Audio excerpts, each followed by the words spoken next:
Doctor Mizanur Rahman আল আজহারি আর আমার একটা বয়ান, তিনজনে আমরা বিভিন্ন সেমিনারে বয়ান করছি। এরা আবার কেমনে জানি তিনজনের বয়ান এক জায়গায় নিয়ে আসছে। এটা সুন্দর হয়েছে, খারাপ হয়নি, এটা ভালো হয়েছে।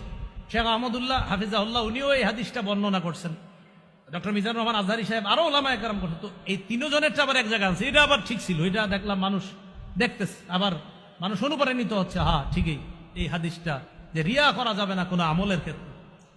রাসূলুল্লাহ সাল্লাল্লাহু আলাইহি সাল্লাম বলেন, কিয়ামতের মাঠে এই আবু হুরায়রা যে হাদিস বলতে গিয়ে ওই যে আপনি চারবার বেহুশ হয়েছে, আপনারা জানেন এই হাদিসটা আমি বর্ণনা করছি, পুরোটা হাদিস চারবার বেহুশ হয়েছে।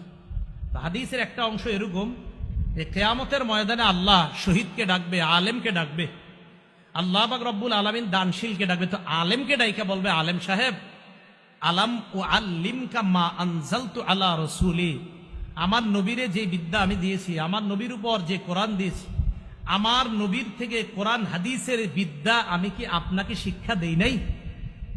নবীকে যে কোরআনের বিদ্যা দিলাম আর নবী কোরআনের বিদ্যাটা ব্যাখ্যা করেছে হাদিস দিয়ে, এই কোরআন হাদিসের বিদ্যাকে আমি আপনাকে জানাইনি?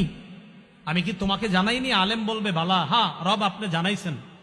আল্লাহ বলবে ফামাজা আমিলতা ফিমা উল্লিমতা, তোমাকে যা জানানো হয়েছে এই অনুযায়ী আমল করছো তুমি? তো উনি বলবে আকুমু বিহি আনা আল-লাইলি ওয়া আনা আন-নাহার, আল্লাহ আমি রাত সকাল সন্ধ্যা সর্বদা আমল করতাম। দিনের বেলা ছাত্রদেরকে হাদিস পড়াইতাম, রাতের বেলা মানুষের সামনে বৈশা বৈশা হাদিস শোনাইতাম, কোরআন শোনাইতাম। আল্লাহ বলবে সব ঠিক আছে, তুমি যে এগুলা করতা আমি তো জানি, কারে খুশি করতে করতা এটা বলো।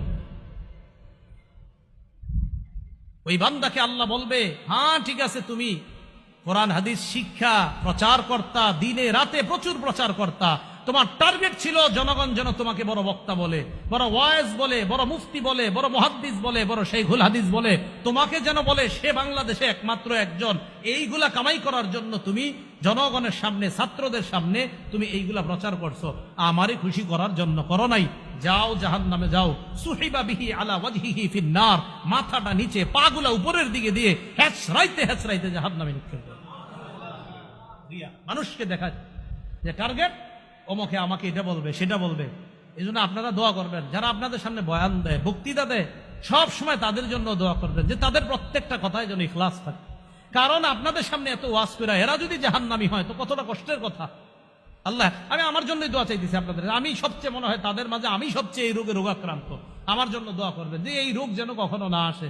মাঝে মাঝে আসে যে ঠিকই, কত মানুষের সামনে বয়ান করছে, আল্লাহ যেন এই রোগ থেকে তাড়াতাড়ি হেফাজত করে। আপনাদের কাছে দোয়া চাই, দোয়া করবেন আল্লাহ সকলকে হেফাজত করেন। তো চারটা কথা মাথায় থাকবে তো ইনশাল্লাহ। পরিশুদ্ধ নিয়ত,